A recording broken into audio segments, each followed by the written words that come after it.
সন্তানের জন্য আল্লাহ তাআলার কাছে দোয়া করা, নেককার সন্তানের জন্য আল্লাহ তাআলার কাছে দোয়া করতে হবে। কি করতে হবে?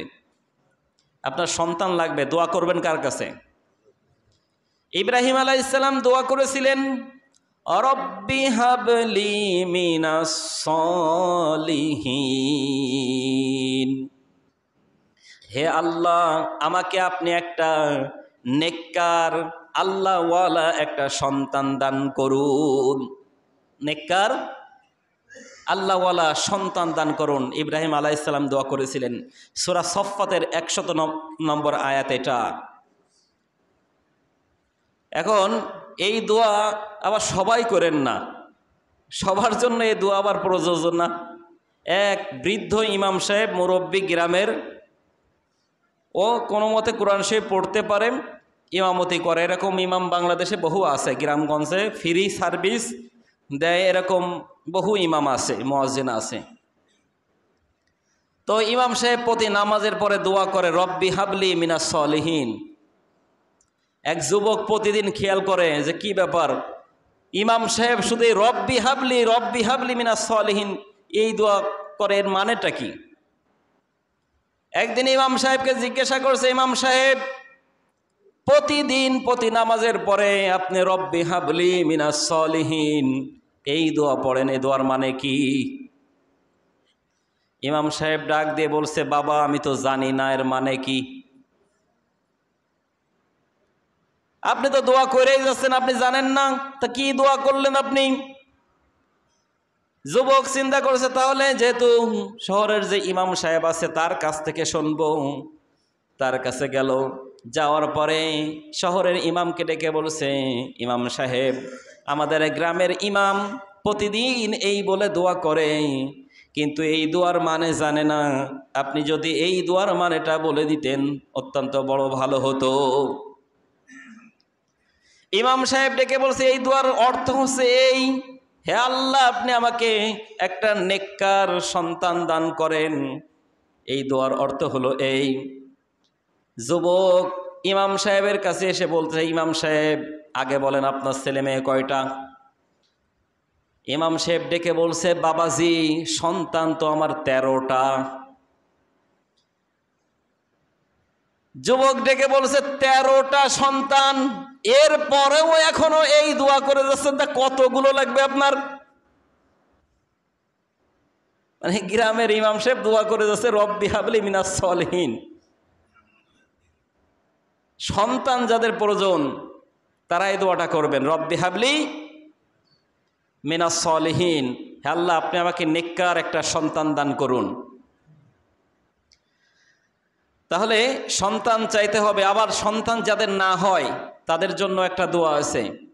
যারা নিঃসন্তান আছেন তারা দোয়া পড়তে পারেন, রব্বিলা তাদারুনি ফারদাও ওয়া আনতা খায়রুল ওয়ারিসিন, হে আল্লাহ আপনি আমাকে নিঃসন্তান বানিয়ে রাখবেন না। এই দোয়াটা করতে পারেন। আমার ভাইয়েরা বন্ধুগণ, তাহলে 2 নম্বর, সন্তান, নেককার সন্তানের জন্য আল্লাহ তাআলার কাছে চাইতে হবে, আল্লাহ তাআলার কাছে দোয়া করতে হবে। এবং এই সন্তানটা দিনদারি হওয়ার জন্যে আরেকটা দোয়া আল্লাহ তাআলা শিখিয়েছেন। আল্লাহ তাআলা বলেন, রব্বিজআলনি মুকিমাস সলাতি ওয়া মিন যুররিয়্যাতি রব্বানা ওয়া তাকাব্বাল দুআ। ইব্রাহিম আলাইহিস সালাম তার সন্তান ইসমাইল আলাইহিস সালামকে যখন জনমানবহীন প্রান্তরে মক্কার মরুভূমিতে যখন রেখে আসছিলেন ছোট ইসমাইল আলাইহিস সালামকে, তখন ফিরে আসার সময় আল্লাহ তাআলার কাছে দোয়া করেছেন, হে আল্লাহ আপনি আমাকে নামাজি বানান এবং আমার বংশধর যারা আছে তাদেরকেও আল্লাহ আপনি নামাজি বানান এবং তাদেরকে উত্তম রিজিকের ফয়সালা করে দিন। অর্থাৎ নামাজি হওয়ার একটা দিনদারিতার অন্যতম একটা মাধ্যম হচ্ছে নামাজ। অর্থাৎ সন্তান যখন ভূমিষ্ঠ হয়ে যাবে বা সন্তানের জন্য আমরা দোয়া করব, তখন পাশাপাশি রব্বিজআলনি মুকিমাস সলাতি ওয়া মিন যুররিয়্যাতি এই দোয়াটাও করার জন্য চেষ্টা করব ইনশাআল্লাহ। আমার ভাইয়েরা বন্ধুগণ, দোয়া এমন একটা জিনিস, 3 ব্যক্তির দোয়া আল্লাহ তাআলা সঙ্গে সঙ্গে কবুল করে নেন। কয় ব্যক্তির দোয়া? 1 নম্বরে মজলুমের দোয়া, নির্যাতিত মানুষের দোয়া আল্লাহ তাআলা ফেরত দেন না। নির্যাতিত মানুষ, মজলুম, জুলুমের শিকার যদি কোনো ব্যক্তি আল্লাহ তাআলার কাছে চোখের পানি ছেড়ে 2 হাত তুলে আল্লাহ তাআলার কাছে দোয়া করে, আল্লাহ তাআলা এই দোয়া কখনো ফেরত দেন না। এটা কবুল করে নেন। আপনি কারোর উপর জুলুম করেন, আপনি কাউকে একটা চড় মারলেন অন্যায়ভাবে, আপনি কারোর টাকা আত্মসাৎ করলেন অন্যায়ভাবে, ও যদি আল্লাহ তাআলার কাছে আপনার ব্যাপারে বদদোয়া করে, অবশ্যই অবশ্যই ওটা লেগে যাবে।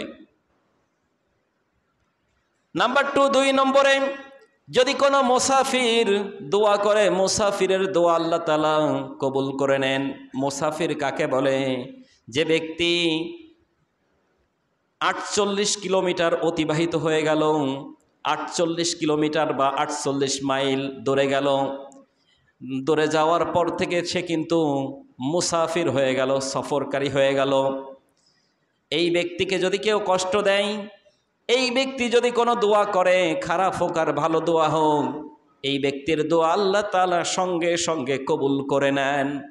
আর 3 নম্বরে সন্তানের জন্য বাবা যদি, মা যদি দোয়া আর বদদোয়া করে, যেটা করবে ওইটাই লেগে যাবে। এজন্য সন্তান যারা আছি, কখনো খবরদার মা বাবার বদদোয়া নেওয়া যাবে। অনেক সন্তান আছে মা বাবার কথা শুনতে চায় না, অনেক সন্তান আছে মা বাবার সাথে আমরা খারাপ আচরণ করি। ভাই, এগুলো বাদ দেওয়া লাগবে।